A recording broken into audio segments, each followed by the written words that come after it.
What's going down? This is Donnie Houston. I want to tell you about Rodney Jones Law Group. I was recently involved in a car accident while I was taking an Uber, so I called a few attorneys, and all of them kept giving me a runaround.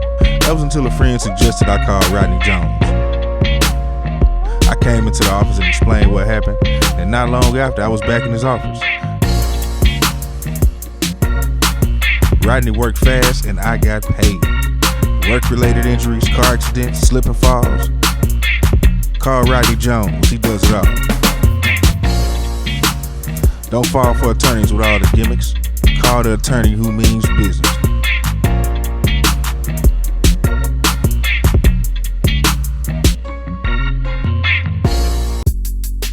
Donnie Houston.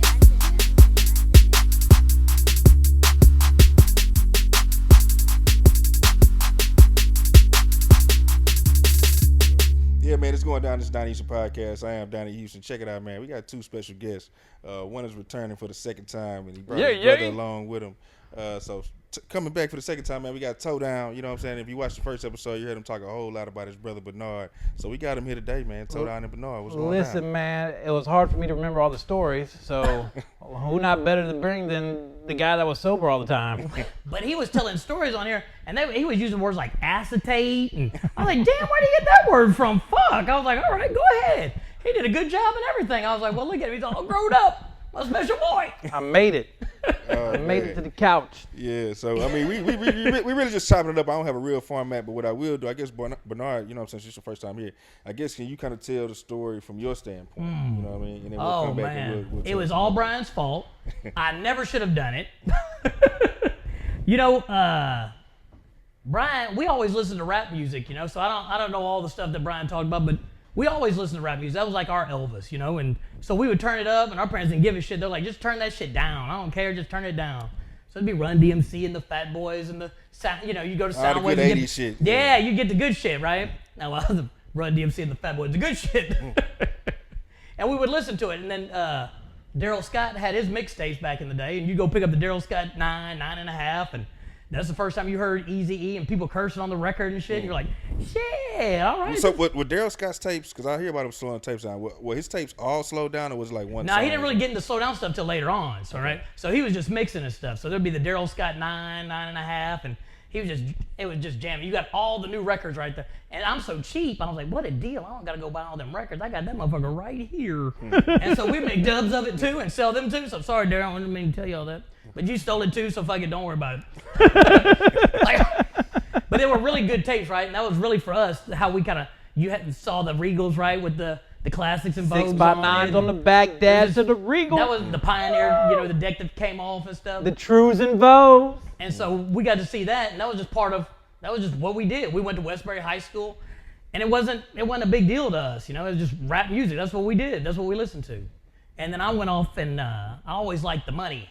Because the money brings something to me. It's called money. And so as a kid, we grew up in a, you know, middle class neighborhood, but our parents were always fighting about the money. Always fighting about the money. This one had a job, this one didn't have a job. And I didn't even know that the bills came in all the same color. Like when you went to somebody else, I was like, damn, all y'all's are in white. That's pretty cool. We have a lottery. We put ours in the Pink, lottery. yellow, like, a little bit, who's going to get it today? All right, fuck the light bill. All right, let's keep that going. And I was like, I don't want to really live like that, you know? So my thing when I was young, I was like, I don't care what I got to do. I just want to be rich. And so I just kind of followed that, be like, okay, let's go and just, if you work really hard and you do it for a long time and luck comes in play, well, then you'll be a success at some point, you know? Because the numbers will say if you do it long enough, at some point, it's going to turn in your favor. There's nothing you can do for a long period of time and you still suck at it 10 years from now. Either that or you're just stupid. Because the numbers just say it's going to turn. If you just go ask one girl at the bar, right, hey, you want to hook up, you only got a one chance to get it. But as you ask every one of them, by the time you get to number 100 and you haven't made nothing, she'll have some sympathy and be like, okay, look, I saw this tonight. Now you at least got a shot, right? So the numbers say if you do it long enough, it'll turn in your favor at some point. So we had a pecan tree. We'd scrape the pecan trees out the backyard. We'd go sell them $5 a bag. We lived on West Belford, a busy street. We cut yards. We had this thing. I put up a 4x8 foot. It was thing. It said two teens yard care. It was 2 teens yard care. And listen, the first time he went out and bought all brand new equipment, right?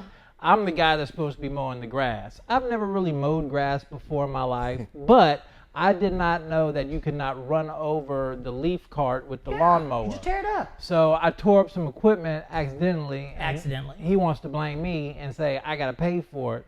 But then when I mow the grass, he tells me it's too high. It doesn't even look like he mowed it. He So I was like, the wheels when we were doing it.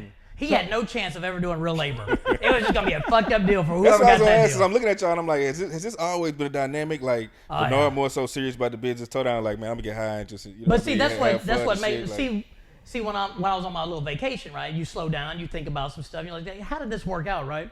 And so when you go into business, you shouldn't go and be partnered with someone that's just like you, because they got the same shit you do. Mm-hmm. You got to find someone that's opposite of you that the shit you don't want to go do. And so usually there's two types of personalities: analysis by paralysis. You run the shit, you talk yourself out of it, you talk yourself into it. And then there's people that aren't smart enough to be scared. Hello. And they just go make the shit happen, and you're like, what the fuck happened? You got to fix it. But as you fix it, you've already done some research and you know what's happening.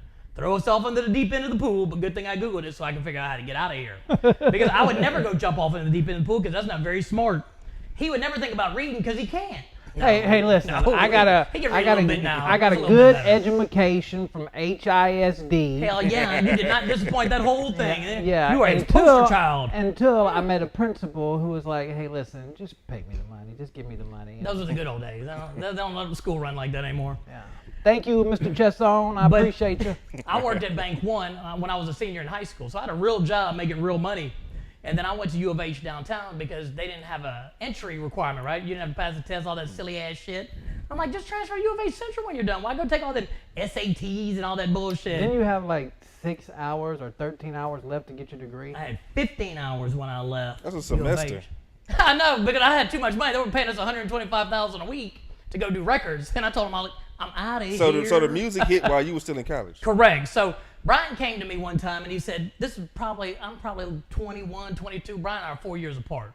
And he said, hey, listen, will you come with me? I'm going to go make some music. And I'm like, what the fuck do you know about making? What the fuck are you talking about?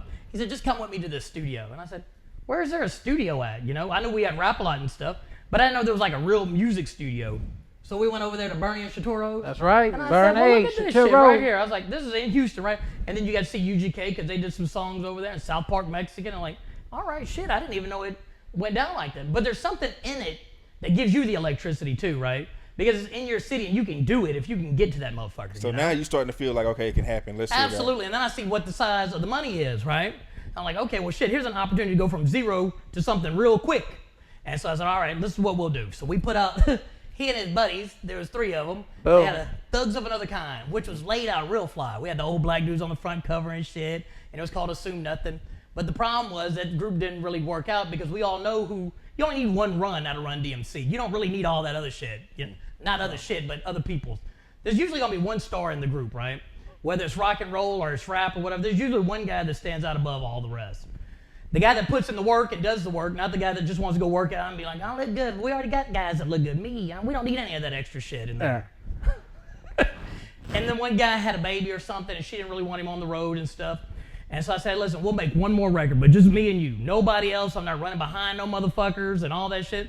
Forget it. He didn't like to babysit, Oh, so yeah, I'm not- he was always running. I just told him, slow down, breathe. That doesn't work. You know, and every time I tell him that, he's like, no, let's You go. were too structured for that type of shit. Absolutely, right? I gotta have a formula. I wanna see it work because if I can earn it, learn it, and scale it, then I can cash out. So if you can put it in order and people can do it over and over and over again, then we can go sell it for a bunch of money and then get on to the next one.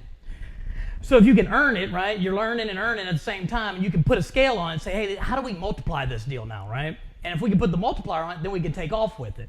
But guys that are gonna hold you back and never be shit will be in the same place. If you look back now and you think about the guys that weren't shit in high school, I can bet you 95% of them still ain't shit. Because they're gonna do the same thing over and over and over again because their history is gonna tell you indicatively of what their future will be. And sometimes, you know, you're pulling more weight in the group than other people. All the like, time. He's I'm not passing having- he's out. my brother. I'm passing out flyers. Why isn't he passing out flyers? And then you get into all this, and then why does he get to sign that autograph? We need to all sign the autograph together. And then there's the names, and I'm like, come on, man. I was like, wait, this is bullshit right here. We're not doing all this. Grown ass men. But my brother had a sound because, like I told you, we listened to the early shit. The UGKs, I got a pocket full of stein. We weren't even selling crack, but we were like, we want some hovers. That's what we want. Everybody go and get some hovers and put them in your life. And so that was the kind of music that we listened to. So my brother had this sound. I don't want to say anything bad about white rappers or anything, but they all kind of sound alike, right? They get the Eminem style and Eminem, right? And they're all kind of. No, it's the thing. They just had a Paul Wall just went viral about that. About like, did he? one of the few white rappers that doesn't. Paul sound Willikin like with the Versace skeleton. When he said Right. that was my shit. That was hard, yeah. Yes, sir. Yeah. And so, but it's kind of true, right? They all kind of sound alike. But Brian, he sounded totally different, right? Everybody's like, damn. When they said, hey, that guy's white, they really meant this guy's white. And this is before Eminem came out and all those guys, right? So we were fighting up a hill battle not to be Vanilla Ice, right? Okay, Ice, baby, whatever it's gonna be. Vanilla Ice just left a bad taste in a lot of people's mouth, and every white rapper was looked at like a joke. You know, it was like you couldn't be serious, and if you were, you know, from the street or whatever, and you looked that way, they would discount you and say, "Nah, you're just, you know, doing." You're a poser. Do they say that word anymore? Poser? Is that still no? that's Poser? I'm on fleek. No, I'm not. You're late. I'm fucking. You are not woke. I gotta be woke too. You can go back to Holy sleep. shit, that's a lot to go on. Can't fleek and woke at the same time. That's not legal. But it was those kind of situations like, hey, listen, what are we gonna do with this thing now, right? What do we do with it? And so Brian and I, we'll argue about a bunch of shit, but we know at the end of the day that we're not going anywhere, right? Because we make a better team than we do we did that thing. Well, I'm gonna go do my own shit. Well, you take your dumb ass on and go do it. And they're like, wait a minute, I'm gonna have to do all that work. I'm like, no, I'm not gonna do all that. I'm gonna have to do all that reading. Yeah, the reading. Who knows about reading? And I'm never gonna take a chance. I mean, we might as well just stay right here and look at each other. And so the music thing kind of took off, but at the same time the music thing's taking off, right? We got the weed thing happening. And we were at my parents' house, and Brian's got this little bag of weed open. And I was like, man, you can't be smoking weed in the house. You know, this is your parents' house. This is when I first started selling. This is like straight out of high school. Because these stories are very parallel, because there's a symbiotic relationship between the music and the marijuana. And I was a Nancy Reagan guy, right? With my little green shirt, my stomach. You say no. I'm like, all right, what the fuck? What are we saying no for? Who's saying yes? I had the dare shit. Like, come on, man. Yeah, we were way in that thing. And so I lived in that same world that a lot of old people live in, you know. They didn't pay attention because the government told them what it was, and you just did that. That's what you did, you know. You never questioned it. You never asked a question. But the reason things change is because you question it. And so I tell my son, I tell everybody, you should question those things. Ask them the questions. Why is that, right? If everybody's saying no, who's saying yes? Why is it an issue if someone's saying yes, right? And so when you challenge stuff, right, that's how you change shit. Nothing gets changed unless someone challenges it. Plus, after he saw that first bag of weed, he was like, come on, man, you can have that shit. You got to throw that shit away, man. I said, what are you doing with that? He said, I'm going to sell it. I was like, what? How much are you going to sell it for? He's like, $120. I paid $45 for it. And I said, well, how do we get more of that? I know what to do with that now, right? And so sure enough, we took that, and next thing you know, we had bales of shit being dropped off on the porch at the house, right? And these fucking burlap sacks and shit. They just dropped it off on the porch, and like, what the fuck? And see, we lived on a busy street, right? So everybody knew, hey, that's where the Terrio boys are at. We were in. But it wasn't boys like that. We were good spiritual. Amen. We're those guys. So what would end up happening is he would be like, hey, you can't have that weed at the house, and then I'd throw it away, and the next thing you know, we're growing this into a business at the same time. We're selling weed. We're selling CDs out the trunk. Like it was, we'd go follow Kiki around, and then we'd be, meet new people on the road, and like, hey, well, here's my CD. You smoke, and all of that between DJs and program directors and everybody you'd meet, you'd find out they smoke. And if that was like the business card. Yeah, and absolutely. And I'm not a weed smoker. I don't smoke weed.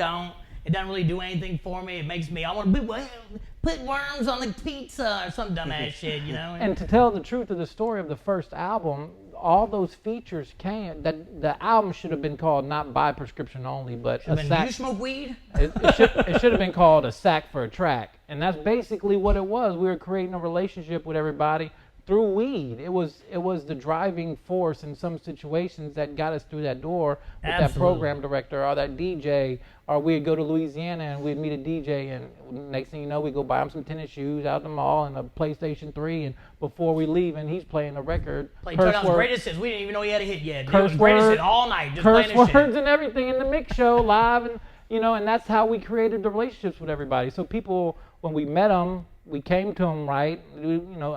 Ain't no funny shit. And then next thing you know, you get a phone call, hey, that stuff we were having, can you bring me a little bit next time? And now that opens up a different door because everything's growing at the same pace. The record's taking off, I'm selling weed. We get the record though, I think, all right, we're going to pull back, we're not going to sell anymore. I think we lasted a month. we crank this shit back up. I mean, Turn it up. That was just the truth, We thought, hey, we got an advance. We can chill out now. We can relax. We don't have to push the weed. Blah, blah. How long were y'all into the weed before Country Rap Tunes? Well, allegedly. Yeah, allegedly. So 96, 97 when I started. Country Rap Tune was around 2000. So right in that Damn, area. a long time ago. Yeah, and then Shit, you're old and fat too. right in that area is the same time that we get introduced to, hydroponic weed, and that was just a game changer. Way game changer. I said, Brian, listen, they grow this So shit. you were starting with Reggie and shit. Yeah, Absolutely. it was just Reggie. Just dropping it off. It would be 500 pounds or whatever. They drop it off and they didn't give a Yeah. fuck, right? Like, fuckhead. Yeah, it was. But then it was like, hey, listen, they grow this somewhere. How do they grow this motherfucker? So Brian found the guy and showed him how to do it, right? And so what ended up happening was he passed away, and long story short, he introduced me to, how to grow weed. And now you're rapping, you're growing weed, you're selling weed, you're wearing all these hats, and everything is moving at just a takeoff speed, As fast as we can get the weed grown, it's gone. As fast as we can make another record, it's gone. Like, everything's moving at the same time. So weed and marijuana and hydroponic, all that was popping off right there in the 99, 2000. That was when the first time that Northern Lights 5 was introduced to the city. That was when, what are you thinking about? I'm just thinking about all the different, the weed and shit. How it got started. And next thing you know, you have one house that turns into two houses, and why have two when you can have 10? So y'all doing houses like this back then? Y'all had it like that back then? We had it. It started off with what happened was we got a $50,000 advance from a record company, and that bought the first weed house. And then when we came down with that 3 months later, that bought the second weed house, and then it just multiplied from there. See, because we had control over that. We didn't have control over the records all the time, right? We knew when some weed was going to come out. We didn't know when the records were going to come out. I could get weed every 3 months from one house. So in order to get weed every week, you need 12 houses. So that's crazy, man. If weed's coming down every 99 days, right, and you're growing, that's one house that week. So you need 12 weeks consistently. So how do you? And as soon as you grow it, as soon as it's dry, people are buying it. Like, it could be, it could still be wet, and they're still buying it. I mean, it was just. But ours was to make sure, because it was a boutique, right? You got to make sure you serve that motherfucker properly. It's got to be chilled at the right temperature. No wine until it's, what is the commercial? There'll be no wine served until it's time. And that's what it was, because if you put out it doesn't matter what product it is. If it's consistently good, time and time again, that's how you build a client base and a following, right? Good rappers put out good records time and time again. Good, whatever it is, it's consistency. It's nothing like calling a dude and say, hey, do you got some of this? And they say, no, I don't got none. Come over later and I'll have some. You call them 47 times, none of that shit, right? First time I met Cash Money, they called, they needed some weed. Go up to the hotel. What year is this when you mean Cash? This was right there. This is 2000, Yeah, this is 2001. right, yeah. So in the middle of their shit, like they Yeah, own. yeah. Well, when someone would hit the city, there would be a promoter that would call us and say, hey, listen, so-and-so's in town, right? And they want this, that, or the other, right? And we know all the promoters because we promote records with them. So when their artists from their major labels come in town, who got the best weed? Where can I get a studio at? Where do Well, I get a shit. good studio session at So where I y'all don't got gonna fuck the with no studio shit? and y'all got the Locked it up. So they would come and they would just, next thing you know, you had the relationship with them. And see, Brian and I, we keep it real. We don't fuck around and try and be anything that we're not, because that's hard for us to do. People can't believe this is really us. They're like, what the fuck is wrong with them? But if you keep it real and you know who you are and you're comfortable with yourself, you don't have to worry about what other people think, you know? Amen. And so, we always did honest business. I always told motherfuckers, I just want what's mine. No more, no less. I just want what's mine. If you want to go do something else with it, knock yourself out. But this is what I want, and if you can pay this, then you'll have it. And if you can't, then don't worry about it. And We'll listen, just call it a day. Half the time people came to us and we would front that first one out. So we were being the bank most of the time with a lot of these people. So we were not only funding the project, but we were funding them too. So it was like. Because you have to have cash flow. Every business says, hey, listen, what's the lifeline of the business? You got to have some cash on hand. If guys are jammed up and they're too tight, they can't do shit. So if you needed to get one on the front, right? It was really run just like a business, right? If you can put together a business model and a business plan, then you can run a business. It's just a business, it's just a different product. But people don't look at it like that. They want to go out there and fucking ride around and all that dumbass shit and don't save no Be money and do careless with shit the with shit. it Right, because it's easy money.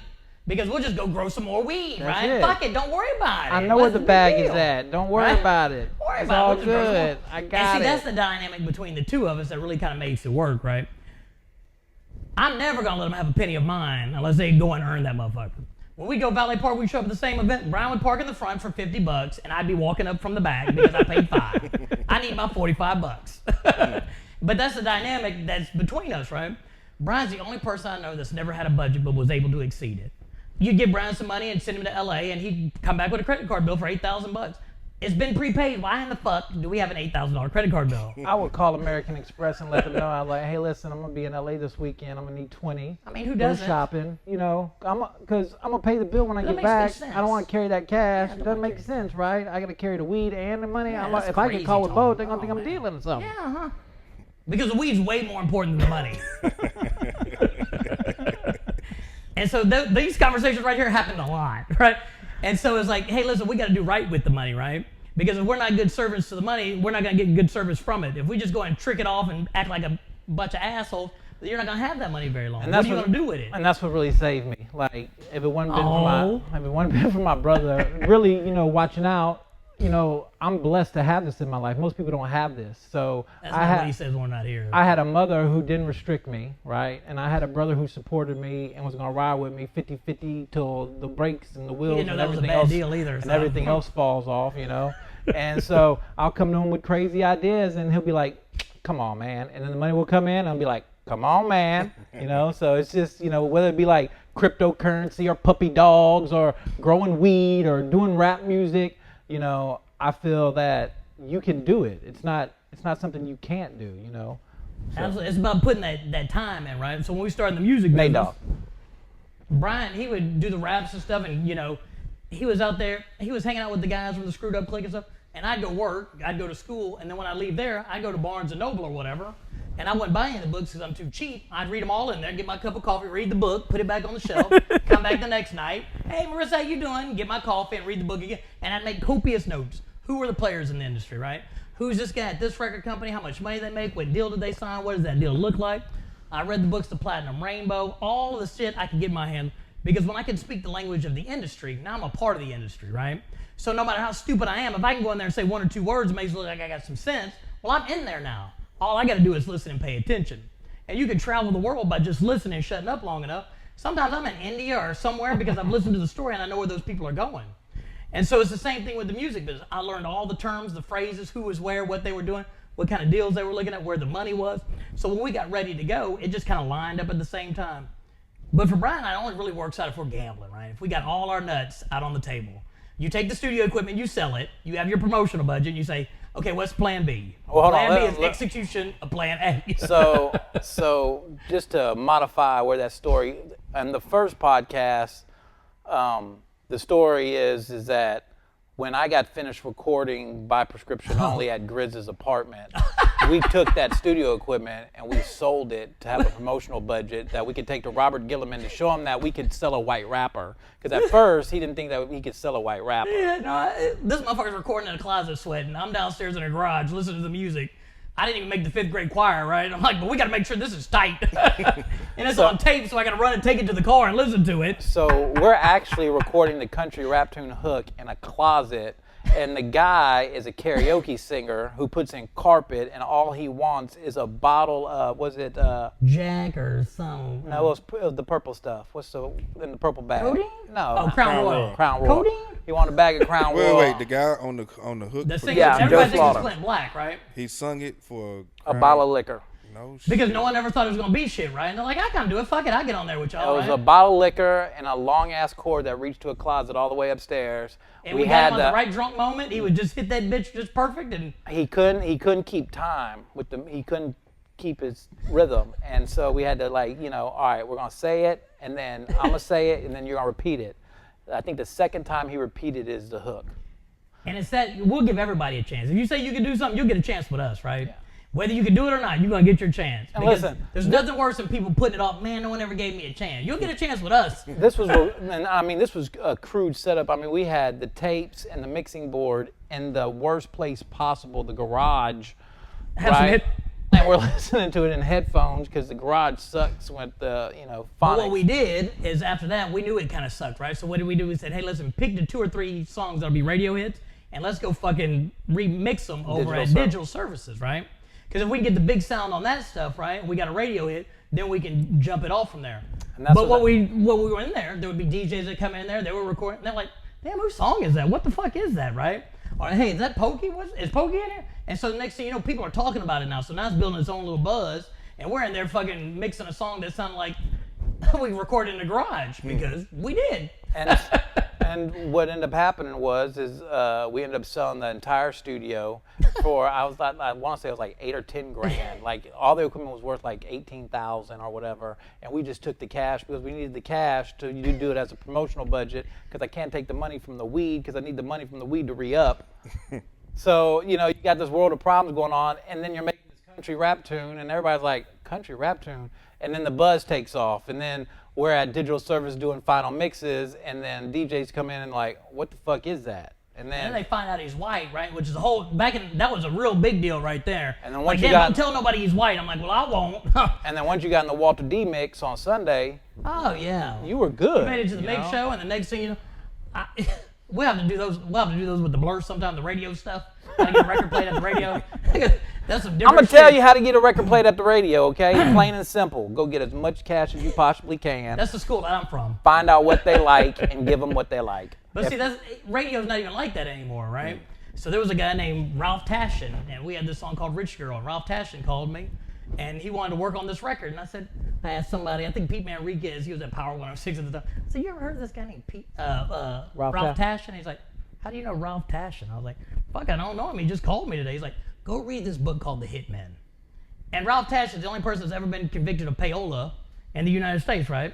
I'm out in Vegas with him. We're hanging out and shit. He tells me his whole story, how he got involved, right? Because his dad used to be a florist, and they used to put the flowers up, and he was at a show with Elton John or something. They were doing the arrangements, and he met a guy that did radio promotion in L.A., and that's how he got into the radio business. And it was just that wild shit like that if you work at it hard enough and you put yourself out there, something's gonna find you and bring you into that, right? The more you talk about the things that you want to do, someone will help you find to do that shit.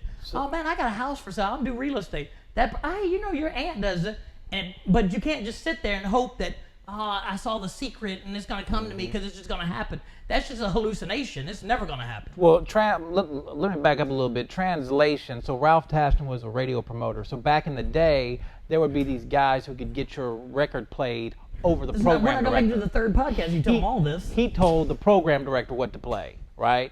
So the radio promoter would give the songs to the program director to play, and he would play those songs. He'd bring them up on the overnights first, 6 songs, and then it'd go to 12 songs during the day, and then you'd get good rotation. And then 40 songs a day. And then once the check cleared, it'd go up to 60, and it'd stay at that for as long as you keep checks coming. And then it's so radio promoters played a part in getting your record played back then. And what we were doing is we were serving it up because most people didn't know an independent company could get the national promoter to play this record for you. And then once we got Houston and Dallas, it was just rap because you got 2 top 10s as an independent guy, and that was what the goal was, right?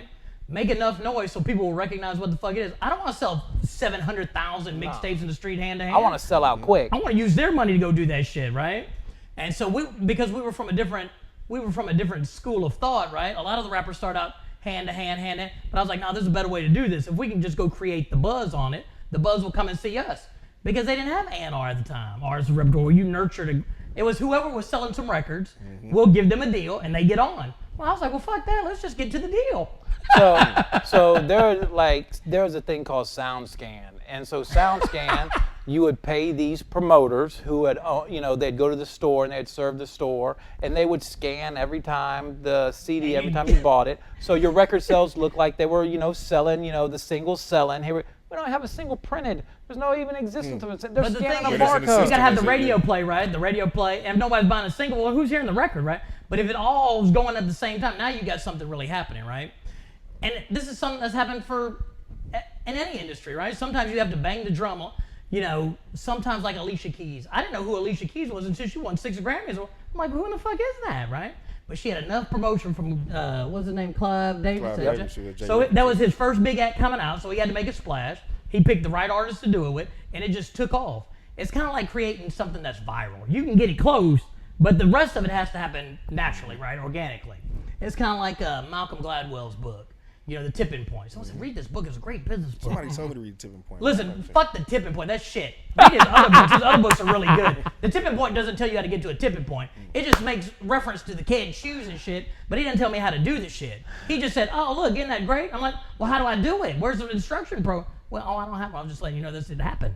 Listen. The other books, Malcolm Gladwell's book, are fucking awesome. David vs. Goliath, all that, excellent. So listen, when we went to prison, I knew that he would. Have you ever had seen that supervillain in Superman with the bald head? What's his name? Lex Luthor. Yeah. I knew that once we got done with prison, I was gonna be in relationship with Lex Luthor here. This motherfucker read so many books. He would have. Is this where you start reading the Malcolm Gladwell books? Yeah, in prison, right? Well, I wouldn't fuck around with Malcolm Gladwell in the world. I got shit to do. I don't have time to read no tipping point. I am tipping. I'm on 4 phones. He wrote down every book that he read. Right. And I made notes because if you write it, you remember it, right? Most people are like, what book was that? No. Copious notes. Always more detail. So what the government is now doing to my brother is turning him into a supervillain. That's what y'all are doing. Y'all giving me Lex me a Luthor. computer, right, where I can look at people's cases and reverse engineer them. How does this motherfucker get jammed up, right? And so you look at it like, this guy got caught because he did this and he did that. And so now I'm helping guys try to get their, because a lot of guys don't know how to get back to in front of the judge, right? And they just get fucked off by their lawyer and shit. Now they're just fucked. I said, fuck a lot right there. Nailed it. And so I'd help those guys with their cases and stuff. So he gave me a computer so I could look at it and say, hey, listen, this is what you need to do or this is what you need to argue because this is where the legal merit's at, you know? And so they gave me a bunch of time. But federal prison is different than state prison, right? I'm in there with some guy, Bernie Ebbers and shit. He was the largest telecom communicator in the fucking world for a while. You see what y'all, so imagine you come home, right? Fresh, get a whole new play set. You're ready to go. Reset button has been pressed. You're ready to hit the streets. I got Lex Luthor with me. It's time to take over the motherfucking world. It's time to get a house. Ha! So, he read 400 books while he was locked up and incarcerated. And I was like, man, I think I read my first book when I was locked up and incarcerated. It was a bullshit John Grissom book, too, and it was all bullshit. Anyway, so, I'm so proud of you read a book. I did. Took my brother to prison. Well, no, I went with you. I was going. I thought I was going for something else, I thought I was going to be a stockbroker and insider trade, and I'd probably gone for that or something, but You'd have been the Brian took me to prison, that's no doubt, but Brian also introduced me to guys that had $100,000 tonight. There's not a lot of motherfuckers that can walk around with cash in a bag. So when I said, hey, listen, ain't nothing like money in a Ziploc bag, and you better believe it. And so, but in the city of Houston, right, we sold to everybody, right? We took care of the Texans, the Astros, the Dynamo, anybody that hit the town, if you were a white group, a black group, it would be the wildest shit. They would call and say, hey, listen, and we treated it just like a business, right? Hey, I'm going to be there on time. Don't fuck with my time. I expect you to be there, right? And it was just that consistency and a consistency in product, right? They knew it wasn't going to be no bullshit and no funny stuff. Don't have me fucking around. I'm not doing all this. And so sometimes you just when you run it like a business, people respect your time as much as they respect the money. And so, there'd be times that you would know what the score in the game was by how many people had called you in the evening because they wanted you to meet them outside the summit or whatever, right? It would just be the wildest shit, and you'd be just hanging out, and people were like, how the fuck do you know those guys? Like, well, you just know those guys. But it was about that secrecy, and they trusted you, They knew if you got into some shit, you were gonna hold your mud and go do your shit, right? But that's not how it is today, It's a whole different look. Motherfuckers I know some people that will tell, and tells on some shit they don't have nothing to do with. Yeah, nothing to do with nothing. And so, but what I learned in prison was that the shit that I did because I could make a lot of money doing it. But it's the stuff that you're good at, those things are transferable, right? If you know how to talk and communicate, right? There's 3 things in all those self-help books from Tony Robbins to Joel Osteen to all of them. The 3 things are in all of those books, and I'll save everybody some money and time. Brian Tracy and all that. The 3 things are in there. You got to see yourself doing it. You got to envision yourself doing it. But if you don't take action, that's hallucination. It'll never happen. I don't give a fuck what they do. I can see myself. When we used to do music and the guys would come and rap, and they were kind of timid, it was like, rap like you're in the video. And the motherfucker got down, you caught that, you were fucking rapping now, right? Now you had to try and keep them in the mic. But it's that you can hear it, you can feel it, right? You got to envision it. And listen, you'll see people like Lil Wayne come in. He'll smoke, go drop a 16, smoke, go drop a 16. And so when people see that, that's like, oh man. Or when you see Bun B go and drop a verse and then Killer Mike comes back and says, I'm going to rewrite my shit. That's... Because it was business to them. They did the shit right. They didn't just be like, well, I'll just make it up when I get there. That shit they might have told you they were going to rap it live, but they had been working on that motherfucker for a long time. Because when they got there, it was just the livest shit you would see. It was a different craft. They took care of their shit. They made a point of practicing at that motherfucker, you know? Because that is the game. And so telling people, hey, rap like you're in the video. If you're a newbie, you know, you're in front of the mic, you're in the studio, you're like, what the fuck's going on? You know, you sound timid. And so, you know. You remember when you first started, this motherfucker would smoke some weed, he'd get all goofy and shit, he'd laugh in the raps and shit. What the fuck is this motherfucker doing? And he's like, I got it now. Okay. Yeah. Like, what the fuck? All right, look, you can either smoke weed or you can rap. We can't do them at the same time tonight. For a long time, this motherfucker.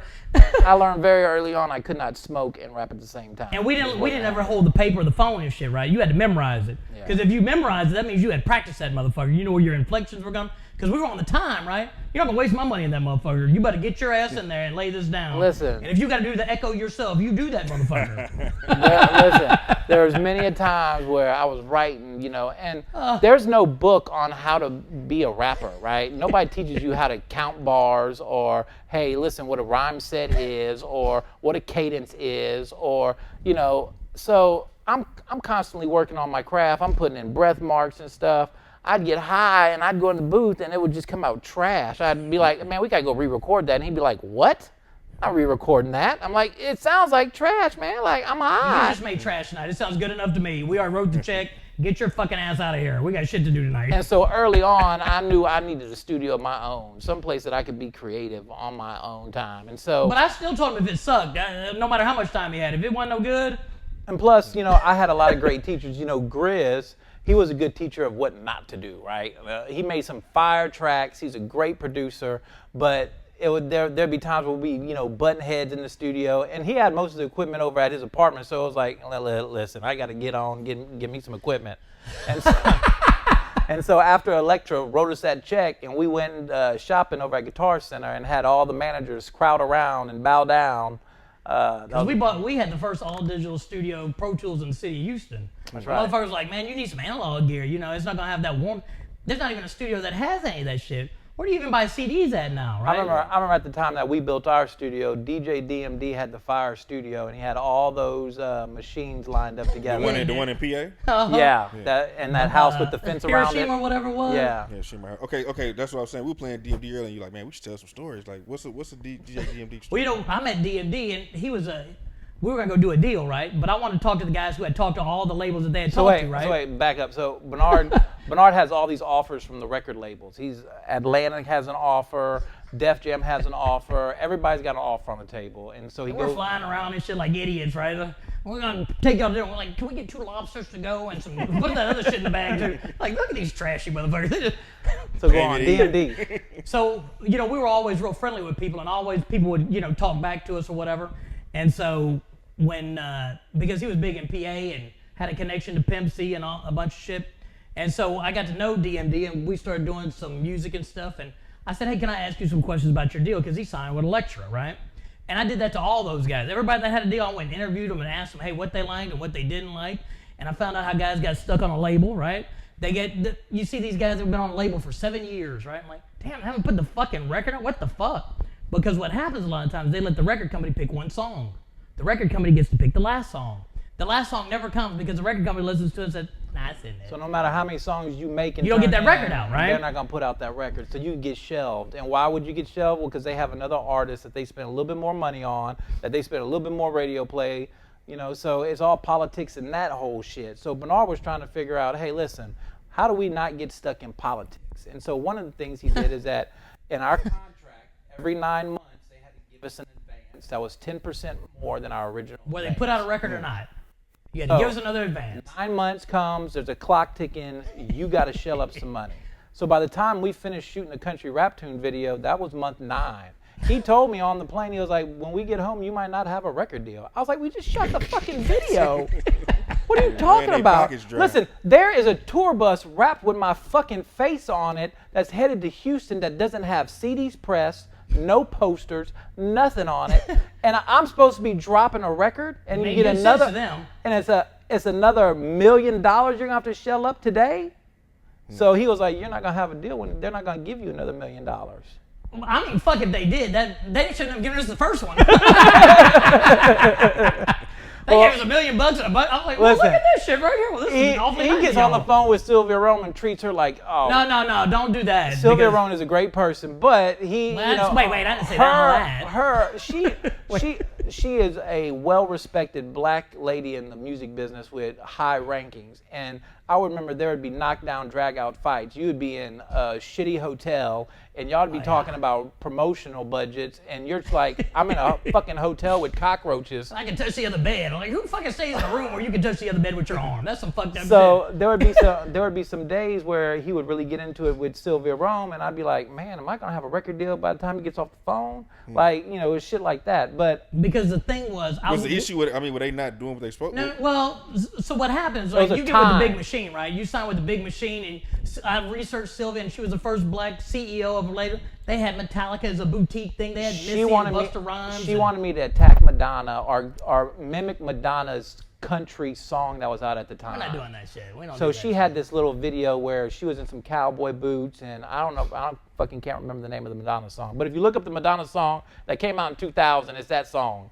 So it was a real popular song. Wait, this was the concept she wanted for the video? Yes. So what she wanted to do But is we didn't let her do all that. We let her talk, but we didn't let her have control. she wanted me to like parody the video, you know, and be funny with it and be that funny white Because rapper, white rappers are funny. right? But that shit was too hard for that type of shit, though. And see, that's what it was, because they got it mixed up with Brandy. Because we're gonna work the record because I have a platinum record with Brandy. I'm Who like, the fuck is Brandy? She's I an don't- R&B singer. We got this big goofy white dude. What the fuck? It's not the same shit. But when we got there and we signed, you're like, oh, I made it, right? Show me how to do it, machine, because now I want to learn how they do it. But what I saw was, hey, listen, y'all do it better than we do. You keep doing it, and we'll let you know when we want to get involved. I'm like, wait a minute.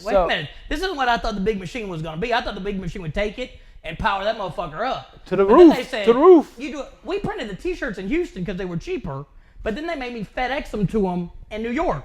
And then when I needed them, I'd have to call out how many I wanted, and they FedEx them back. Get the So these fuck outta shirts here. are now $70,000 a shirt when we're printing them for $4. No, but if you think about it, we told her, hey, listen, we can get the T-shirts printed down here cheaper. And we could. Cool, no problem. We get them printed cheaper. Then they want us to FedEx them up there. Well, now that's Overnight. the cost of the fucking shirt. So now you just We double just the did this- cost. yeah, we didn't- Now we're over here in LA. You gotta FedEx them back to LA now. And then when we're done with them, we FedEx them back, right? It was just lunacy at its finest. So the money that they were spending on the project on stupid shit, and then at the time having a telelink sent from the video shoot overnight, 24 hours. I think it was live. I think Oh. they do that motherfucker live. Yeah, the telelink. It was something like $124 an hour for her to watch the video live, right? This is back. I mean, they were just doing. It's not like they have it today where you can film it on your phone. Right. Because they had to send a signal and all kind of shit. I remember we had someone fly on a plane from LA that afternoon to New York so she could see it. It was the craziest shit ever. I was like, y'all spent $3,000 for a one-way ticket for this motherfucker. It's not that important. You can wait till tomorrow. Right. But see, we're from the school of blue-collar motherfuckers. You go work, right? You do what you say you're gonna do. And we weren't from the music business. So we didn't have anybody to show us that those motherfuckers are just trying to keep their job. They're not trying to rock the boat for you or go into no mess. And so it didn't really go over well for me. I want motherfuckers to work because they're depending on us to go get this done. And we'd fly around the country and they'd fuck our tickets up or something. We wouldn't even be staying at the hotel, right? We'd down the street. And the motherfuckers, I want them to go promote. And they're like, well, I'm going to the Heat game tonight. I don't think I'm going to be able to do that. And then you get a phone call that says, hey, there's water coming down from your kitchen ceiling. I think the plants are flooding upstairs. Oh, yeah. We had some of that going on at the same time, right? At the same time. So those are the things. It looks real easy, but it's not because you got a bunch of hats you're juggling. But you can't get off the money because the money is there, right? You can see it. We're almost there. And it's just one of those things that, you know, the weed was growing. I mean, you could go to a concert today. You could go to James Taylor, and somebody's smoking weed in that motherfucker today. It's just, and then the musicians, they forget, right? So they're rolling it out on the stage and shit. And I'm like, hey, y'all know this shit's still illegal in Houston, right? At any time. Nah, it's good, it's good. I'm like, okay, it's good, it's good, it's good. And it's good until it's not good, right? Right. And so, you know, my thing was always to run it like a business. How do you get rich? You have a successful business. And what I want to do is have a successful, what is the structure that this is supposed to go in? So the music thing was different for us because once we got to the big machine, we thought the big machine was going to do what it do. But it didn't. And I was like, okay, we got to take our destiny back because these motherfuckers will fuck it up. They want to tell me about Brandon, how are they going to approach it. You know, does your brother have a problem riding a horse down? I'm like, no, let's take it to the top of the building. We'll push it off, right? And they would look at me. They would be all shocked and shit. One like, time- that's what it sounds like when you tell me some goofy ass shit. One like time, while TRL was super popular, they wanted me to get arrested Yeah. in New York, Times Square, right, to get some publicity for the album. that. And that's when I told them to take the horse up there. Yeah.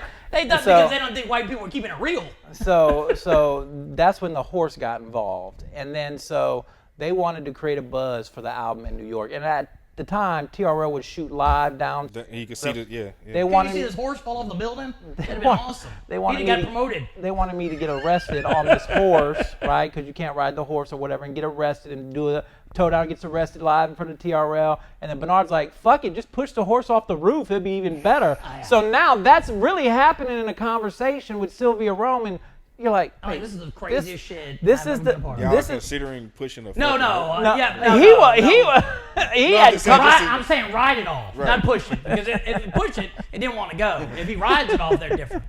So you're having this conversation with Sylvia Rome, and it's that type of stuff that, you know, It just got to the point where Sylvia Rome was a really good lady. She was good to us, right, when we got started. But what happened is that there's something, she's like that teacher you had in the 5th grade that maybe was a librarian. She was real strict, and then she was real nice. Hey, baby, how y'all doing? And that's what our relationship was.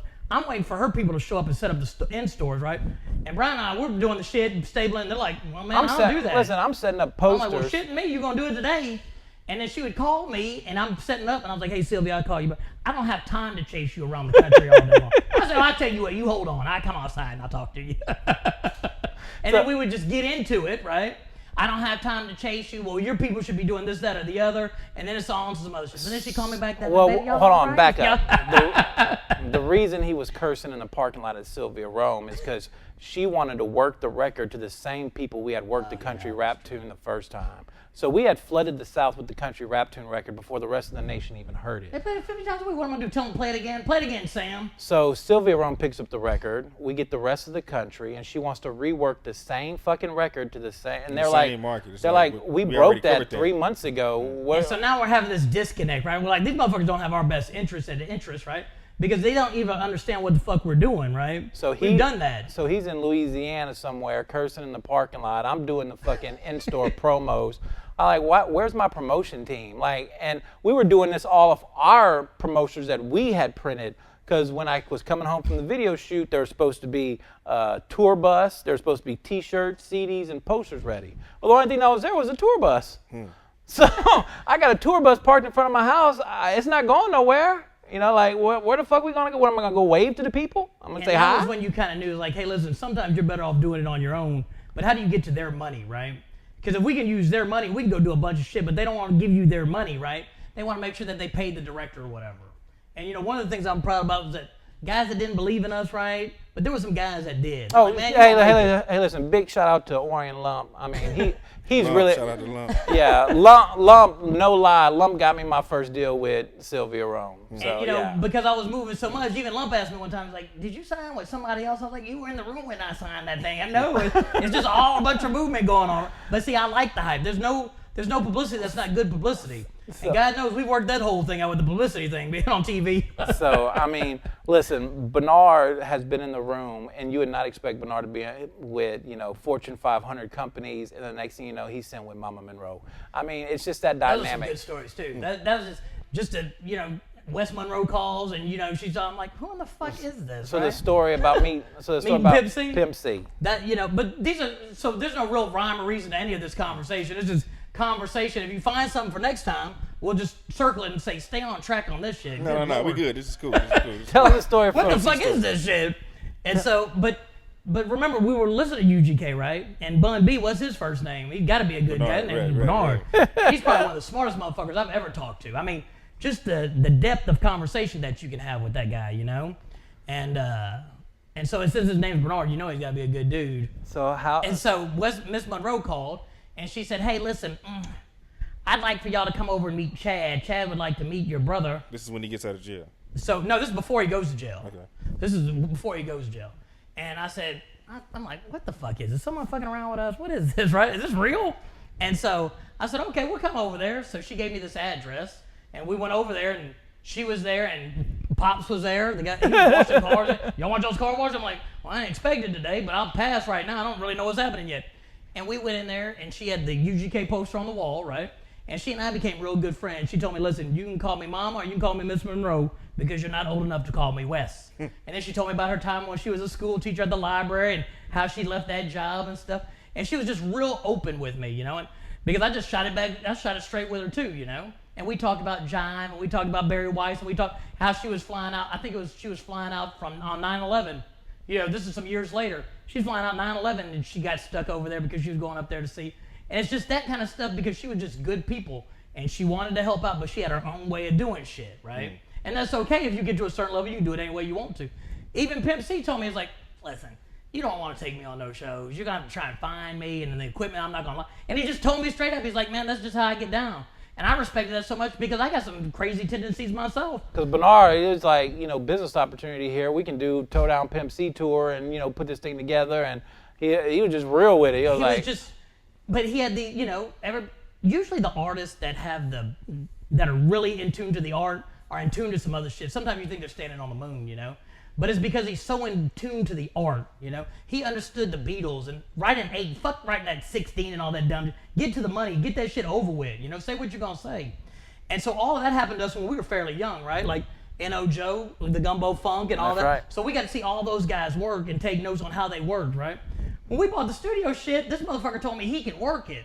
Oh, did he work it? The first song came out there like he had killed somebody. I thought it was some cats and dogs. I was like, what the fuck is this? I had some wires crossed, bro. Wait, because you said Mama West called y'all to meet Pimp C. So this is a different. So I transitioned on. You gotta watch me now. Okay, right. So let me get you back over there to Bobby Monroe. So we were over at the apartment, right? And Pimp C wasn't there, and we're in awe because we grew up listening to these motherfuckers, right?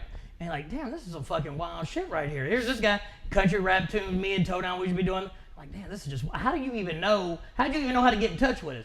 And then she took us into Chad's bedroom, Pimp C's bedroom, and he had Toe Down CD up there, and you're like, man, this shit is some wild shit right here. Here's a guy you've listened to. This motherfucker's down the street, and then you're in there chilling with him. But what it taught you was, hey, those guys are just regular guys too. And listen. And they listen to music, and there's shit that they like, So what's y'all's impression of Pimp C when y'all meet him? You know what I'm saying? My first impression, listen, first of all, Pimp C is, a god and to me in the rap. He's my Run DMC, my foundation. What I booked my whole rap career off of was when Pimp motherfuckers C. say he sounds like Pimp C, we're like, hell yeah, fuck, that's that was a compliment to me because you know what? I put the man on such a high totem, listen, this guy, the way his dialect, listen, Pimp C doesn't have the tightest verses, but he has those things in the verses that you're gonna repeat. Absolutely. He's I got that eat remember so factor. many shrimp, I get Iodine iodine poisoning. But then you got Bun. He said, What call the Tommy, fuck? I'm Matola. But you had that combination, right? So together, it was just, you had the flash and then you had the shit in there. So to be, mindset, I'm with my brother, I'm still fairly young in the rap game. And here I'm going into my idol's, home, and in his sound system is my shit. Like, man, I'm tripping just on that alone, You almost right? want to get a car wash at that point. You're like, shit, Hey, listen. Okay, watch the car, man. We're gonna be here for a while. I don't care if he on Pimp C time and gonna be 4 hours late. Shit, you call me. Listen, I'm here. Whatever And you she want me didn't to. care if we stayed or left. She talked to us the whole time. She asked us if we needed shit. I think they had a show that night. They had a show that night, and then we started going to the shows and stuff. But when you meet Pimp C, he's got that when he comes into the room, it's Pimp C. That's right? what I'm saying. Which pimp did you get? Was it the calm demeanor? Was he? We got all levels. The Was he first time, full-fledged pimp? Was the he? first time it We don't was, mean coke. it was the calm Chad. It was the Chad that was a producer. It was the Chad that loved music. We it was need to a be Chad, our own section. It was Country a rap tunes. It was in a the store. Chad that blew my mind back and put me in a different room. Did he give you the whole country rap tune speech and all that right there? Beyond that, it was like, Toe Down, you did something with our shit to a level that we wanted to do. And putting them on the country rap tune was the original idea, but they had already blown up with Big Pimpin', and their rates were like 25 grand a piece. There's no way I can pay Chad that, and that's just being real, respecting the game and all. I mean, so here's an opportunity that, listen, they were the original ones that were supposed to be on the song. It wasn't supposed to be Pokey and Hawk. Pokey and Hawk were... We had ideas of grandeur at the time. Were Doing Big Pimpin', more, like... were more of the local, while Pimp C and Bun were on they had just rode that wave. That was the height of their, shit. And I'm sitting in the man's room, and we're having a conversation over a blunt talking about the Beatles and don't rap a 16, give him a 12, bring back in the hook, fuck it, do an 8, don't even do the 16s or the 12s, focus on the hook, bring the hook back in, the hook is and Take a piece out the song and he's teaching me fundamentals of production, and then I go to Skip Holman and I learn from him, and then I go with the Grizz and I learn from him. So I'm getting this whole gumbo funk. Like the best of the So best. when I produce a track, and you hear Paul Wall's album, or you hear Mike Jones' album, or you hear Chameleonaire, or whoever we're working with, that's where all that comes from. Been at school. There's a consistency in all that. it's consistent, right? Because you do the same shit to make sure you get that same sound every time. Like, hey, I can- y'all do the third coast sound? I Turn on, you got can, the I third can tell coast you sound? right now, and you can envision it. A Pimp C track starts off like this. Give me some dirty organ. Give me a live, smooth bass with it, and boom, you're already halfway home. In there. You're already in there. I'm back in church. And listen, if you got some organs or some scratching in a song, I count me in. So That's how it gets Bernard, down. so Bernard would judge a hit on this. Does it have scratching in it?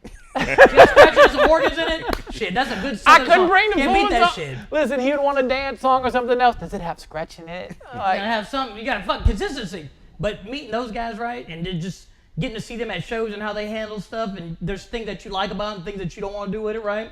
And it's just Listen, when Bernard talks about Bun B's intellect, it's not just, a facade. He is really that deep. He is really, and listen, I think the dude could be mayor. I think the dude could probably be, bigger things in Houston, but he recognizes opportunity and takes advantage of them because he's so intellectual. You know what I'm because saying? people get stuck in Beaumont or Port Arthur, right? And they don't think they can go anywhere else, right? But there's other shit outside of Houston and Louisiana that you can go to, and a lot of guys here get stuck here because they think that's the Mecca. Elvis did the same shit until Jerry Weintraub, which is a book I read, and it's a very good book. Jerry Weintraub, his dad was a jeweler, and he had this thing. He said, listen, when you get your first money, buy you a Rolls Royce. Everybody talks to the guy who has a Rolls Royce. But it was those kind of things. Elvis didn't think he was shit, but he called every day, turn over to Tom Parker, can I take Elvis on tour? Can I take Elvis on tour? He said, bring me $1 million. That's how you got to take Elvis on tour. No one, if he just said, oh man, fuck, I'm not going to be able to do it. He took Elvis to New York, and Elvis had no idea that Northerners even liked him. Because he thought he was only a Southern guy. Because he's Elvis, that doesn't know, he's Elvis, he doesn't know who he is because he doesn't see it from that angle. Same shit with Pimp C. We're sitting in the room, we're like, wait a minute, this dude's just a dude, right? He's a real 100% dude. And listen, I would go back and I'd listen to a song. There's very few people I'd go and listen to their session, right? Or after they left or whatever. But Pimp C was one of them, and Bun B was another one. And I'd listen to that shit, and you would be like, where did you get that from? So before any of the songs would come out in the streets, we were the last place before it went off to get mastered, if it was going to get mastered. And Bernard would only come in very few times to listen to people that drop verses. He wouldn't come in for Zero or Flip or any of that. But he heard a Pimp C verse. Oh, hold on, I gotta hear that. See what Yeah, that's about, right? It was just one of those things. And here's this white guy who, he is the people we're trying to sell records to. You know what I'm saying? So I'm buying y'all's records. All that violence and cursing and drugs. So having somebody armed with that magnitude of information where he'd go to the bookstore and read the books for free because he's too cheap to buy them, I mean, just crazy shit like that. And then he'd load up on information, and then when an opportunity like meeting, Mama Monroe presents itself, game recognized game. And so that's how a lot of people, they would see us, and either they thought one or two things, those are the cops. Well, they got over that after a while. They're like, no, that one brother does way too much drugs for them motherfuckers to be the cops of anything. and so, like I said, marijuana was the business card. It was one of the things that through our, our whole music endeavor, it was always right there, And they just go together. Music and weed go together, right? They're symbiotic. They're just together. That's just how it goes. Because, even though I'm not a great big weed smoker and I'm not against it, but I can see what it does to mind. It opens you up. It lets you think freely. It lets you be in another place, right? And I can see guys that write. But for me, it fucks my numbers up, and I like the numbers too much. And then when the numbers start lying to me, my whole world's fucked up because I can't get with that. But it's just that you can see how they can get creative in the freedom. But the people who never try it and they judge it anyway, what the fuck is that telling you, right? And listen, Bernard was always in the back, handling the studio business, studio time, whatever, and 3-2 would come in. That motherfucker give you the handshake with the fingers. Did I tell you last time that was my cousin? Oh yeah. 3-2's your cousin? Get the fuck out of here. So you actually know about the handshake. We're into that, right? We're doing all that shit. I tell you, the first time he did that to my, I think he said that shit one Next thing you know, it was on his posters and everything. Listen, Bernard went in for a handshake like that, and it just fucked him up. Bernard was never the same after that, What the fuck am I supposed to do with this now? You know, it's like the white guy that goes in for the pound, and the guy shakes his hand, like wait a minute, I was that guy for a minute. Huh? But he was the guy that ride the bike over to the studio. He'd show up, he'd ride his bike, and like, how the fuck is he gonna get home? He'd be like, well, whatever happens, I'll ride or take. Listen, he was the old dirty bastard that screwed up Click. In sure. a good way. I'm not saying the bad way. I'm saying in his old He good just way. did his own thing. Yeah, Yeah, he didn't give a fuck. He was like, hey, what, he'd call me at 2 o'clock in the morning. What's up, Toe Down? All right, come on, let's go. And it would be those kind of things that you couldn't be that if you were not real with yourself and not real whatever. Like, for me, people will ask me, like, you did rap music and stuff? I'm like, yeah, because, that's not who I am. It's just something that I do, right? Because who I am is what you see today, right? That's all of those things accumulated into one thing. So I can have conversations with a bunch of different motherfuckers about different shit. And it's like, I wouldn't have picked weed. I didn't even smoke weed. I'm a Nancy Reagan disciple of just say no. And here I am. I got the fuck. People that I went to high school with would call me. I'm like, is that you? Is this a misprint? Did they get you about it?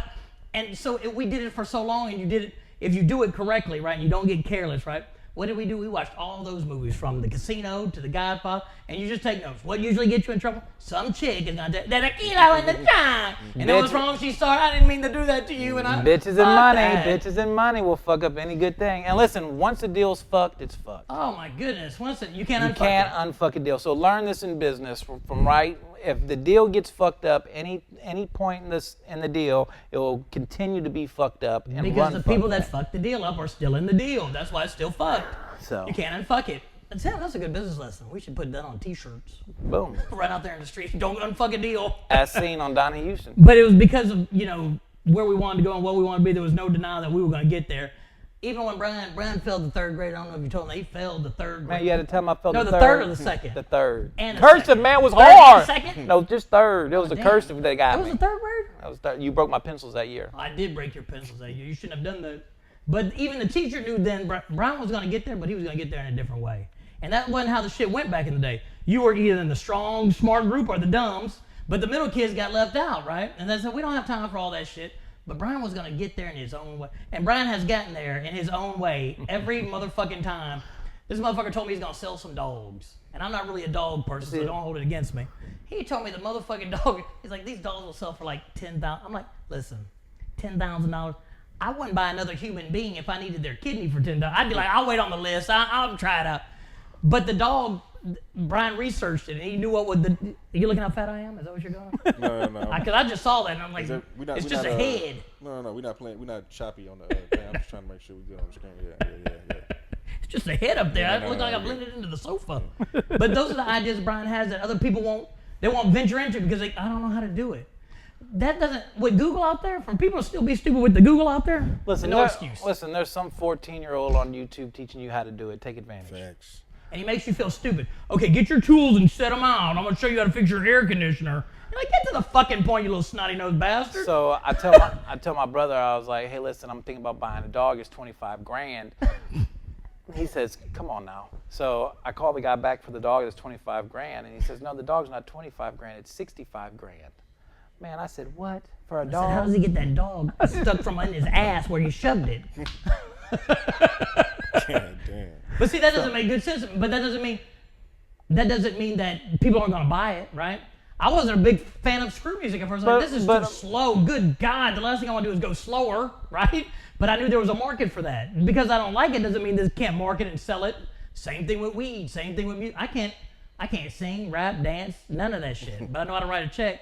Yeah. I don't write rhymes. I write checks. That's what Puffy said. I stole that shit. With real quick on the Pimp C thing, because you were saying he was more on the Chad, you know what I'm saying, more calm demeanor. Is there any other times where you got to see the different sides? You know what I'm saying? Yeah. When you got to the club or whatever, we'd be in the limousine and he wouldn't be in there. Oh, listen, to find Chad before a show, good luck. So he let us ride the limousine up there, right? So they were expecting him to get out the car. They'd open the door and be some white guys in that This bitch. is before prison. This is after. This is before prison. Before both of our prisons. Yeah. Before he didn't want to be in the car that they sent because he didn't really know what was happening with it. So we're so stupid. We get in that motherfucker like, hell yeah, we got a limousine. We didn't know it probably had a chance of getting shot up. We didn't know. We were just too stupid. We're in here. We got a limousine tonight. He beefing with anybody. You don't know what's happening. They open the door. They see us and like, where's Chad at? I'm like, He's coming. He said he'd be right behind us. He should be behind us, right? And then to see him jump on stage, fuck Jay-Z, he don't Oh, ride all on that. blades. Wait. So y'all saw all this? Oh, Saw. with the mask on, he'd run out there and do part of the show, and then Saw. he'd run off the stage because he didn't like the way it was Okay, going. wait. You can't just run through that. We gotta go from top to bottom and describe this whole thing Listen, you're talking about. show do you when wanna start? Pimp C says something, I listen. I'm like E.F. Hutton when he said, I'm going to lift up your skirt and expose your clitoris. I still use that. I use it on business people today. I'm like, keep it up. I'm going to lift up your skirt and expose your clitoris. They're like, what did he say? I don't think that's right. I think he's right. But he made that impression on. But when he told me that, hey, listen, you don't really want to take me on the show. You don't want to promote because I'm going to find something. It's going to be an issue. And he really did me a favor by doing that, you know?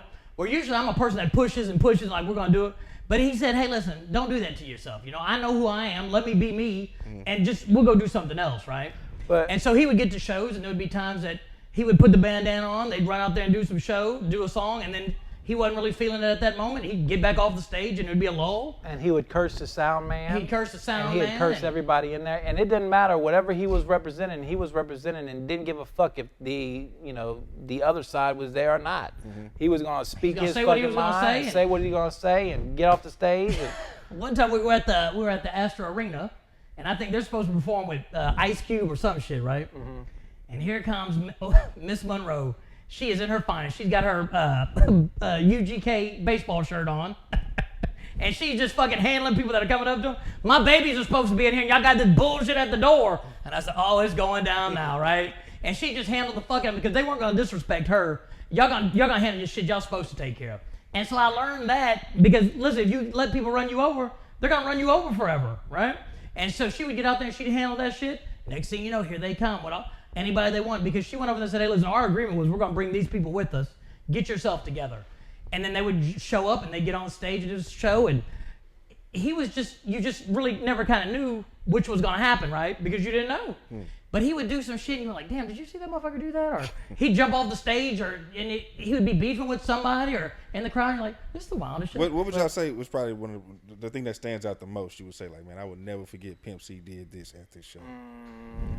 The time where Jay-Z don't ride on blades. He don't ride on blades. Fuck That's my Jay-Z.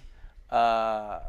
That was a good story too. Yeah. Wait. Okay, you got to tell that. The Jay-Z don't ride on blades. This is at a show. Okay, so Pimp C, from what Pimp C told me, he didn't want to do the song. The Big Pimpin' song. He didn't want to do the Big Pimpin' song. He didn't like the track. He didn't like something about it.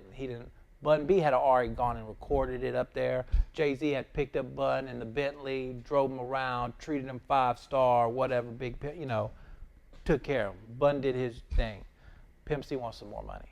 It was something that he wanted, but Right. he made him come and record it like in Port Arthur and make the get. And so, Yeah. but it was that kind of shit. They was like, hey, listen, I want to do it my way. So what ended up happening is Pimp C ended up eventually doing the song, but the verse that Bun actually raps on the song isn't the verse that Bun originally did. They cut off some of Bun's verse and they cut off some of Pimp C's shit too on the original too, if I'm not mistaken. That's why. So the shorter versions, because Jay-Z came out and put another verse out, right? And he started rapping like Pamela Anderson Lee and started copying on Bun Canopy, style. enough And Pamela so he Anderson put Lee that on on the end after Bun had wrecked him. Right. Wrecked So- the shit out of him. I was like, good lord, Like, I he remember can't hearing do- that the tape before he was even done. They cut Bun's verse in the video, I think. And see, when you see Pimp C in the video, right? He's not none of those other scenes. Because he wanted, Shit, listen, Miami. he wanted his Benz, his car, brought Sweet in, down. and he wasn't gonna do it I knew until about that. until He made he didn't them get by hit, the Yes, he until he did. didn't get the fucking Benz and the mink coat.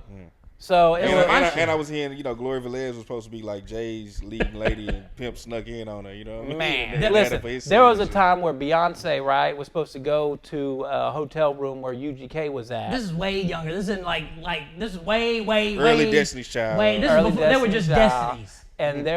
And there was some cock blocking by someone's father who wouldn't allow Beyonce to go into that room at that time because there was other stuff going on. I try to say it as clean as possible. I know you did. I have no follow to that. Matthew Knowles was blocking Beyonce. Well, that's What was allegedly. going down. No, that really did. That's not that. I say no. I plead the fifth from here on out. Fifth, 1, 2, 3, 4, fifth. But it's you see a bunch of that shit, right? And so some of it you could tell, and others of it people. First of all, they wouldn't believe it, right? Or two, they're like, "What the fuck? What the fuck?" Right? I mean, it's just some of the shit we got, sometimes we're telling stories and stuff, talking, I'm like, we should really record that shit. Because when we first got started, we met Flavor Flav.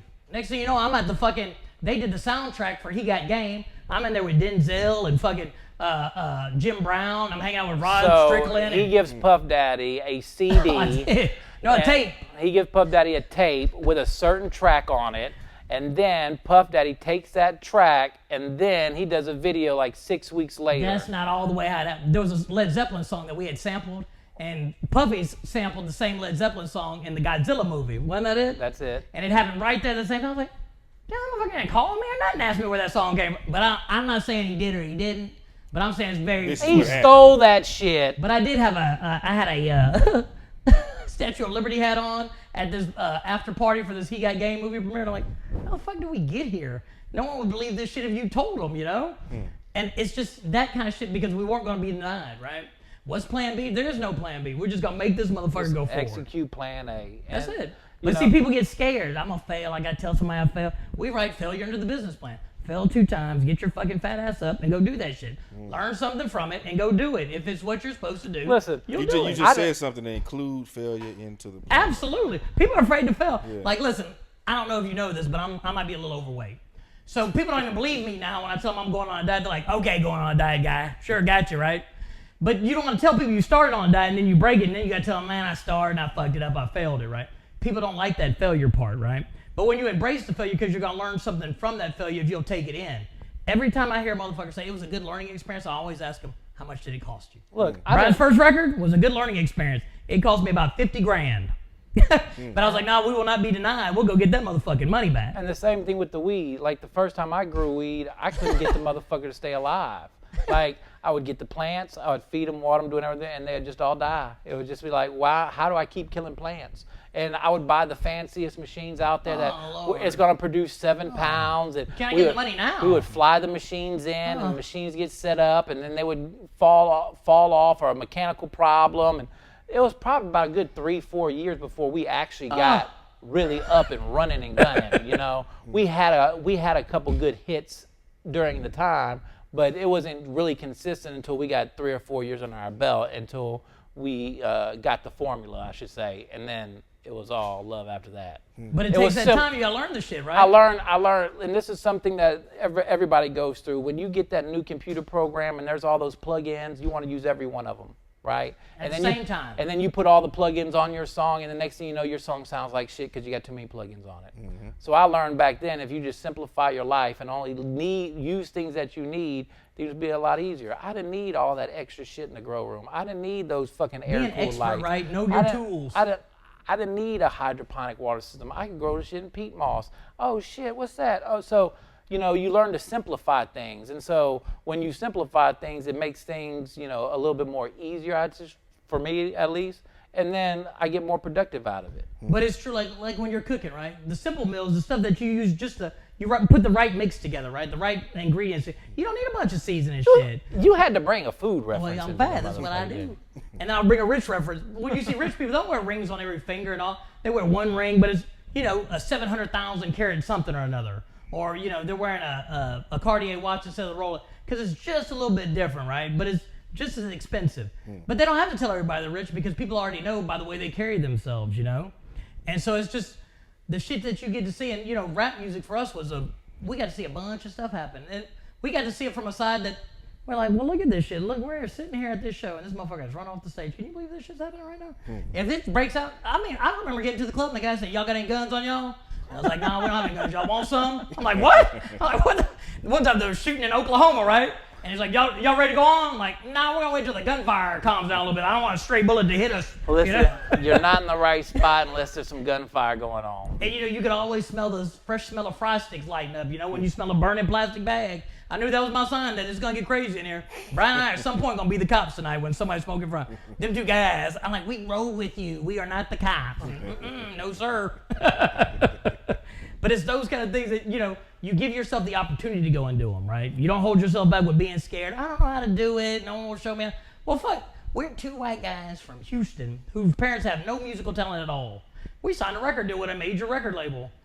How did you do that, right? Because we weren't going to be denied to do it. It was in the details. That's the second thing. Pay attention to the details. When you pay attention to your kids more, guess what you get? Better kids. When you pay attention to your job more and pay attention to the videos and the marijuana plant, what do you get? Better marijuana plants. So it's all in the details. Make the list, go through it, check it, make sure you did it right, and then do it every fucking time, right? Now you have an order of how things go. Get organized, do this shit, memorize it. Now you can produce the same shit. And what did we talk about earlier? Talk about, hey, listen, consistency. When you call the motherfucker and like, hey, you got some of this? Nah, call me next week. Nah, we can't wait till next week to get the money. We got to get it today. And so those things are all business concepts. But we took the business concepts that were out there and said, hey, listen, they work right here. They work right here, and they work right here. They're the same shit. It's just a different commodity that we're selling. Weed, records, cars, houses, dogs. It's the same shit that makes you successful. And so, because we got to see a lot of shit, we get to do a lot of different shit, and we kind of know, we know what it is. And so the family that goes to prison together stays together. And so we've been doing that No, shit. you ain't going nowhere. I ain't learning how to read yet. And so Brian gives me an opportunity to do a lot of shit I wouldn't have done on my own because I'm analysis by paralysis. Well, no, when I get a little bit more money, I'll do this. Or, when I get a little older, I'll do this. But Listen, to Brian, it my never brother- dawns on him to wait. It's just go do that shit. So for my brother, he'll have 13 great ideas, right? And I'll say All of them are awesome. there's more game lost you waiting than just to pick one and run with it. Let's go. Let's take this one. And so when we came home, he wanted to do real estate, and not be denied again. Here we are. I'm going to all the real estate events, working it just like the radio stuff. We have meeting a Suburban and everything. Old people are like, how'd you get that cow painted on there? And we just took it from the music business. So I wrapped the Same Suburban, put the lights on it. I drive up to the events now at the real estate Why shit. does that work? Because it worked before. And so the same people I was meeting at, networking doing radio, now I'm networking doing real estate. And, once COVID came in and fucked everything up, but we're getting back to it now. And so it's the same elements that you were successful before, you just apply now and, And don't be a bitch. can't be a bitch. That's it. So whether it's selling, French bulldogs or, cryptocurrency or whatever it is. Listen, we used to go do the drops at the radio station where they do a live broadcast, and we did them so much, right, that they had to say, hey, listen, this is not y'all's radio commercial. So before we knew how to get radio play, right, we would scout all the live events that they'd do live broadcast at. We and knew we which would club they were show gonna up be at everything. and we would stand by the DJ until he mentioned our name. So we'd make sure he was drinking properly or whatever he needed. He was going to be there. Oh, guess what? Tony was in the house tonight. And so even though I didn't put out a record or didn't have a record on, I had somebody mentioning my name as much as possible on the radio. And so that gave me a buzz early before I could even get in the streets. Because with Bernard, it was not about, he didn't want to sell tapes out the back of the car. He didn't want to stand there like and a lot do of that. work. That's a whole bunch of work. How do we get above and beyond that faster? Well, it's brand recognition. Faster they recognize your brand, faster they will consume it. So with him, it was always a different route. How do we get there? And so We've had conversations with the guys that rap. They just stay in Texas, Louisiana. I'm like, man, there's more money outside this motherfucker. You can get to it.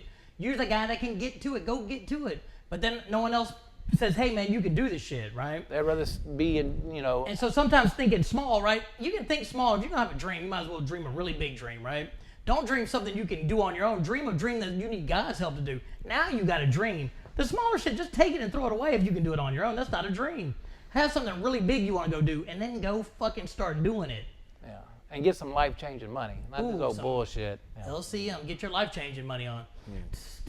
Hell yeah. Man, we're going to have to, I'm about to have y'all come through again.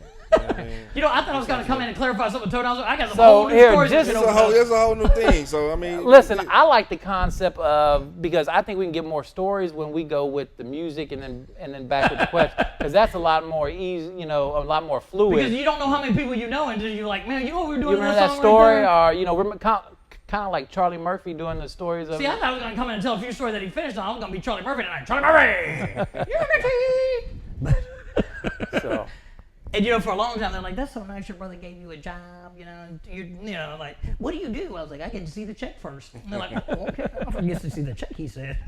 That's what's up. But listen. This is the thing you got going on over here. This is fantastic, right? It's a real setup and shit. And I mean, the sofa's not very good because it makes me look fat. And I know it's just more than I don't look. think it's the sofa. I wore black. It was slenderizing and everything. Oh Lord! But the things you're doing, right? And the people, the way they talk about you, and you're holding your own, you do your thing, and you do it the way you want to do it, And Eddie Everline, man. Eddie, yeah, shout out Eddie, man. And That's so, all those, do good shit, be good shit, and just go do some more of it. Listen, last time I gave out my number, right? I was like, okay. People hit you up for Did you that give them shit?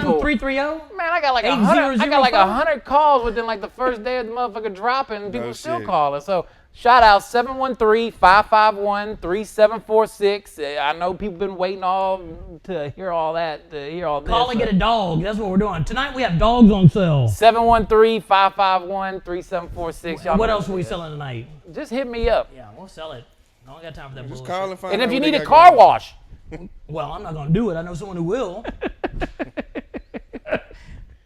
That's what it is with man Bernard told That's me. I just- appreciate y'all coming through. Hey, Like I Donnie, said, listen, we'll we- have to have y'all come through again, man. we're gonna be We here, need man. to do it around some vino. We need to take a road trip. We'll combine food and shit. We'll go like to barbecue restaurants and get them to give us free food while we record in there. with that. What's the I'm with that. Yeah, let's See? do it. Yeah. See, now we got something going. This motherfucker here, boy. We'll get them to pay for it and everything. Stay tuned for part 3 coming soon. What we do is we market it, right? And we'll get them to pay us to come into that motherfucker because they'll get that little advertising bump on it. Yeah, give us some free food and some money. Amen, amen. Let's do Okay, it. here we I'm go. serious, Here's let's do it. Donnie, business number 10 today. Yeah, there it is. Y'all just seen the deal worked out right here. If you got a restaurant, call 713-551-3746. That's it. And if you want us to be over there and promote your stuff live, we can come out there and do a live event for you. He's like, what the fuck is this about? Here you go, Nate. All right, that's what it is, man. It's Donnie Houston Podcast. Bernard, Toe Down. Oh, real quick, Toe Down. Yes, sir. Because I have an idea, but can you tell me how you came up with the name Toe Down? All right, so back in high school, I was in this first rap group, right? And I was trying to figure out a name and doing all that stupid shit. And at the time, I think I was Bam Bam or some, you're trying to figure this shit out. It's high school, right? And so I was struggling with the name, and I'd smoke and I'd get high. And But he wasn't struggling with smoking. And I'd smoke and I'd be high, and this motherfucker would be, man, motherfucker, you all right? You toe down? And that's how it kind of just brewed off being toe down. And so the name toe down came from being fucked up all the time. I figured that. And so I would go get high, and I'd go work in the studio, and the people that'd be high with me, like the rappers and shit, they'd be passed out on the couch, and I'd be the only one working. And that goes to show you it doesn't make you lazy, right? You make you lazy, right? Well, hold on. Not all rappers are lazy. Don't get it. No, a lot of them are. Motherfuckers don't want shit, right? But they smoke the weed and they blame it on the weed, right? The weed's not the problem. It's you that's the problem. So I'd get, fucked up, and that's how I got the name Toe Down, because back then, Exos, Narcos, shit, anything that was a pill form, I ate. So, because I remember the first time I saw the thing, and I was like, damn, there's a lot of pills on this one. Those yeah, those they're are pretty good. Listen, the guy designing the cover was scared that he was going to get in trouble for actually putting stuff on, because it was real drugs. It wasn't those ecstasy tablets you see on there were actually tablets that, We had found so on the yeah. street. The tulips that are on there are real. The clovers that are on there are real. And that almost so. called buy prescription on it. And people were like, what the fuck, right? And we got into a thing with, because Warner Brothers, right? They own all these magazines, but I couldn't run the advertisements that call for the hookup. It looked like a Post-it note with a bunch of drugs and shit. And I'm like, y'all own these motherfuckers. You're telling me you can't run the advertisement in those magazines? That's bullshit. And there we go again. It'd be a fucking jumping on the sofa or some crazy shit and kicking the desk. So we had a lot of problems when it came to national promotion, because the album cover had pills on it. And so they didn't want to run it in their national ads, because But it's a Time Warner magazine. You they can would do say what you something want. stupid like Pfizer's running a Dick Hardner. yeah, All right, and I you get can't it, and that. you can't have another prescription on there. We're like, it's not a prescription, you dumb bitch. And it'd These be street those drugs, motherfucker. Yeah, and so the guy that was designing it, he was kind of, but it all worked out. So That's what it is. Well, yeah, man. Appreciate y'all coming through for part 2. Like I said, part 3 coming in. Well, 4 let me or turn 5 off the and a camera half. before I We'll get keep it up because I going. look really fat when I do. man, shut your ass up. Come on. That's what it is. It's Donnie Houston Podcast. Bernard, Toe Down. Hey, man, we out. We'll be back. Donnie